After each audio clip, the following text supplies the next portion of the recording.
And Well, talking about whether I had plans to revive it, I actually went as far as buying a used T-bar did you? from Caledon Ski okay. down in, where is that, in Bellefontaine. I guess they upgraded theirs, and I heard it was for sale, and I bought it. I ended up scrap metaling it eventually, but it was in rough shape. Well, that's interesting you say that, and I'll have to look into this because, so, Twin Horse, right? So in 1960, Valley Shush opened, and they purchased a pommel lift. Okay. You're familiar with that, the single stick, single person. Yeah. And then a few years after that, Doug Frid, his father owned a construction company, I think in Hamilton. Okay. And somehow they had a connection with Greenie Metal Products in Orangeville. Right. And they got Greenie Metal Products to build them a one-off T-bar that they installed there. And I think Lloyd helped them install it. And they had that T-bar until roughly 1974 when they went out of business. Okay. Valley Shush bought it, and that was like the third, what I call the third T-bar. So that would have been behind the chalet. But when Valley Shush closed, I found out Caledon bought that one-off T-bar from Greenie Metal Products. In the 80s. That would have been, around 1980. Okay. And then, so this guy confirmed that Caledon bought it, and then eventually he told me it got sold. So I'd be curious to do a little history, more research to see if that's the one you bought. It looked very similar to this. I mean, it had an arm out each side with the wheels. I had bought I had the whole thing. But that was a one-off build from Greenie Metal Products. Yeah, so Greenie went on to build some other T-bars. It would have been quite a nightmare trying to reassemble that. I realized afterwards. Yeah. You know, in your enthusiasm, you're like, I'm gonna buy this thing. It'll just be like Lego. Yeah. Right. So that's interesting. I'll have to look into that. All right. So today we're standing here at originally was Cedar Highlands. Or was it originally Cedar Springs? Okay. Yeah. And this property started off in the mid to late 40s is when the ski club bought it. Yeah. You know, and it transitioned from this Cedar Springs to Cedar Highlands. And I know a few people that have given me some history, but I was told when they put in a chairlift that put some financial constraints on them. Yeah, so the way I understand it is a group came in. I'm not sure how they made contact with the ski club, but ski club was in debt. They came in, offered to pay off the debt and invest in it, but they had promised the members that their rates wouldn't go up. So they put in this quad chair, I think it was, a high-speed quad chair. That was down where you see the shed there, and he's got some stuff parked. Yeah. There's really steep hills, they're super steep. And that goes to the top of Kate's That goes Peak. right to the top, yeah. Yeah, okay. And the foundations are all still there. But I think I remember the one year, I don't remember what year it was, but they had big signs out front and they were offering free, like a day of free skiing just to try it out, to sell memberships, right? And I think they even had a gondola. Is that what that's called? Like a closed? That I'm not familiar with. Yeah, an enclosed lift, which is kind of funny for a short hill like that. But you're really looking for fresh air when you go back up, right? But and we came in and skied and stuff, but they just didn't sign up any new members. I think the fees were too high or something. So then I think out of desperation, they increased the old member fees, and everyone took off. Okay. That's what I understand. So then it sat vacant here, and I remember coming in with snowmobiles in the winter and climbing these hills. It was like being out in British Columbia, like amazing, when we had deep snow. And so we would visit here all the time with my brothers and friends. And eventually I found out the owner. I actually forget his name, but he lived up in Collingwood.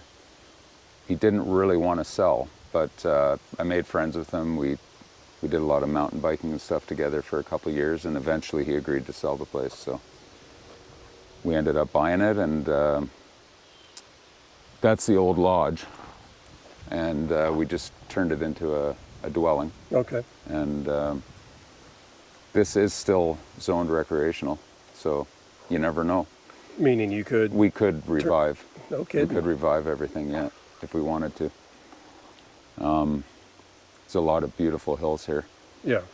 I think, you know, I knew the guy that, well, I didn't know him well, but I had dealt with the guy that was running this when they added all the new snowmaking and everything.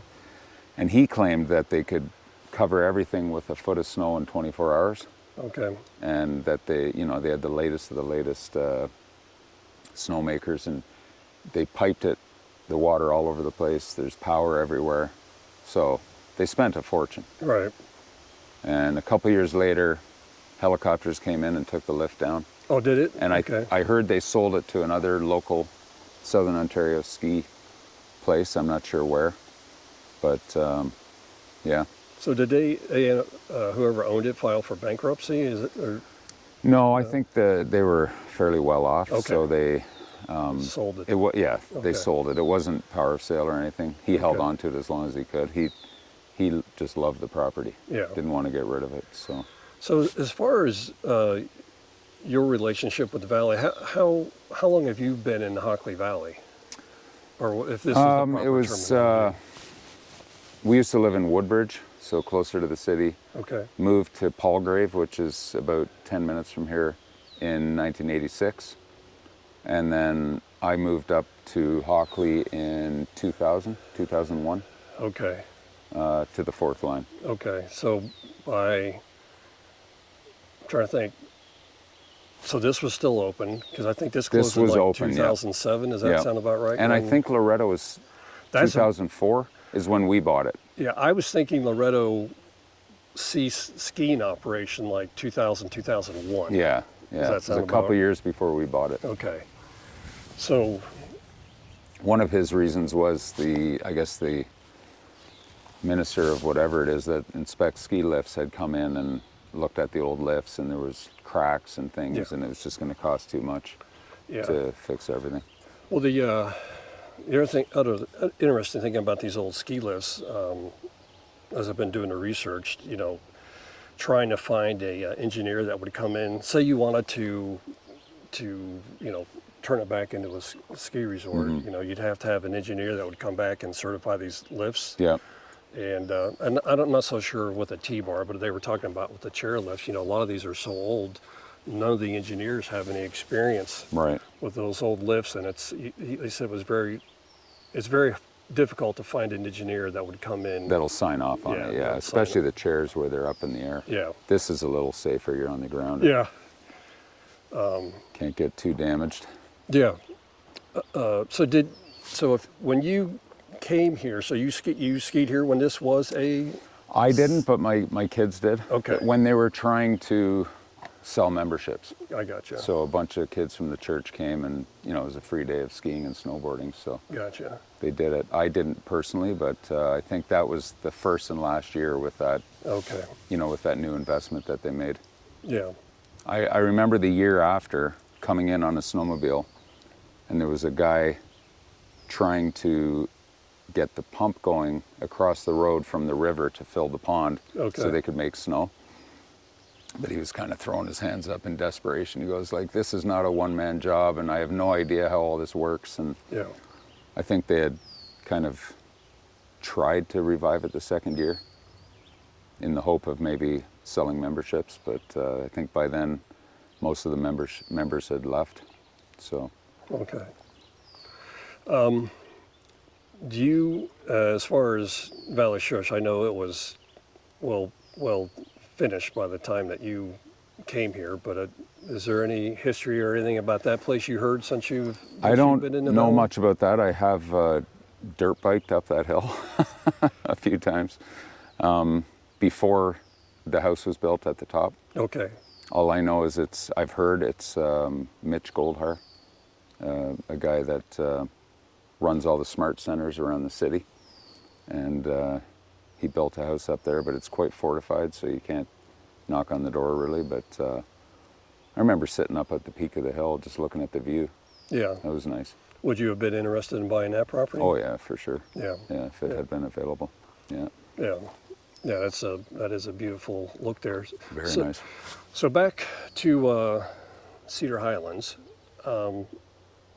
Does your brother or your family have any interest in trying to revive any of these other ski runs, like looking back here, that are overrun, or are you kind of happy with what you have Yeah, like going? for the family and church, we basically used these two runs. So this one that comes out over here, Yep. and this one, and then that's just where the lift is. Okay.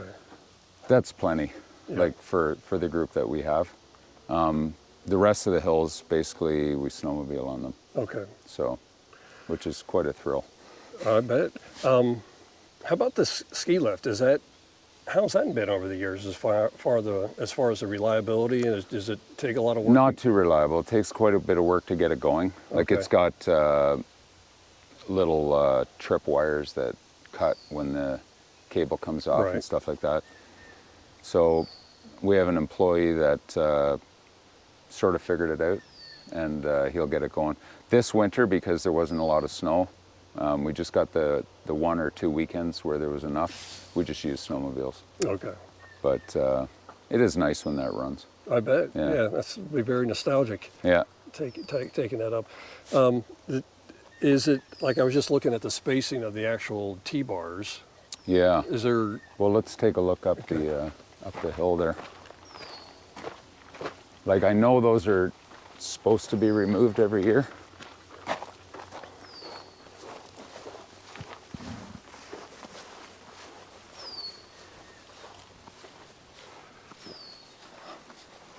yeah, there's quite a few. Yeah. Yeah, there are spots where they're missing, but Yeah. I think I kept the T-bars from the lift that I Oh, Loretto? scrapped.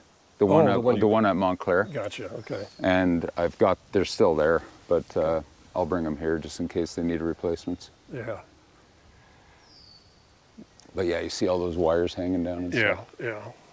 Yes, I'm from what I've been told, this is, like I said, a whole T-bar. So I know, I don't think Lloyd Edwards had anything to do with this lift or whatever. So I'm Right. not sure who sold it to him or who installed it. But and then I'm assuming, was it back over there is where the little beginner's hill with a rope tow Yeah. was? Yeah. Okay. Yeah, the rope tow we donated to our property in New York State that our church has. Okay. They put up a little kids ski hill, Gotcha. so we brought that over there. Okay. But yeah, that's the kids hill. These are really interesting hills to Yeah. ski. They're quite nice. Yeah, I mean, the interesting thing, like with this area, Valley Shush maybe had just a little bit more vertical drop, but they didn't have quite the steepness. Right. It was kind of Gentle but long, yeah, right? yeah. And here in Loretto, they're definitely a lot steeper Yeah. and shorter Yeah. runs. So it was kind of an interesting mix of Yeah. the available ski areas here. Did you ever ski here or no? I did not. No. No, I did have one of the people that follow me on Facebook had an interesting story. He would tell me that they would ski to the top of Valley Shush, and then where your property line runs Yeah. across the top, they Yeah. would ski across, Cross and down and into then here. Oh, really? back here, and then Yeah. ski. Yeah, because if you go to the top corner, Yep. then you'd be going across a field. We always snowmobile Yeah, there, and then westbound. right across the road is Yeah. what's the field? Oh, well, I'm saying you'd be going west. Yeah, you'd go west. Yeah, across the fifth And there's line. a really nice house overlooking the valley there. Yes. Yep. And then right on the other side of the fifth is the Yep. Valley Schluss. Yeah. Yeah, they used to do, you're talking about motorcycle riding. I have pictures of back in the day when they used to do enduro races. Oh yeah. And you could see motorcycles going up to the top of the hill and at oh, the really? bottom Yeah. of the lift line or whatever. So Yeah.